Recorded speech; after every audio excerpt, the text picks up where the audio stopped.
Hi guys, and welcome to a new Bible study.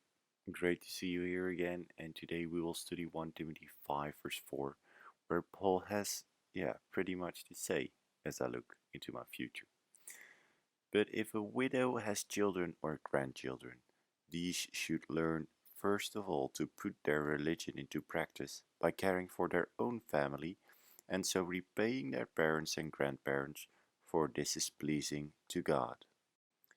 In this verse, Paul further develops the thought of the preceding verse regarding the discernment churches must exercise to helping the most vulnerable in their community.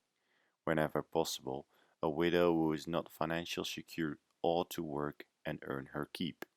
Besides God, a widow's first line of support is her family, whether it is from her working age children and or from her grandchildren. Their response to her plight honors both her and it honors God. The focus of the first part of this verse focuses whether or not a widow has living family who can help care for her needs, rather than if her children or grandchildren are believers. Immediate family is always the first recommended step for assisting widows in the church. This is true whether the widow's help comes from a child, either a son or a daughter who is old enough to provide help, or a grandchild. We will see in 1 Timothy 5 verse 8 that Christians are obligated to care for their families. And thirdly, Paul's purpose in encouraging family to care for their elders is so that children and grandchildren can repay the investment made into their lives during their youth.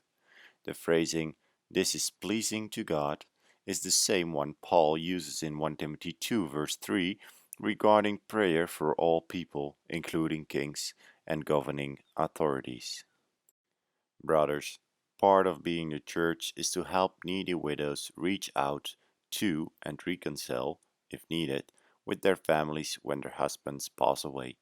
Today's technology makes finding people much easier, but it is the relationship issues that require the most discernment, tact, and reassurance. This verse also serves an important reminder that we are called to honor our mother and father. As younger generations marry later and older generations live longer, we will inevitably become a sandwich generation for a few years, where one will end up taking care of our children as well as our parents in their golden years. This should give us pause as we plan for the future.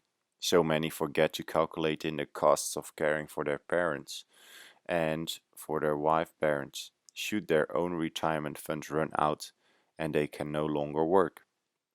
Also, we should also be wise in calculating the cost for our own retirement and for the upkeep or care of our wives should they survive us here on earth.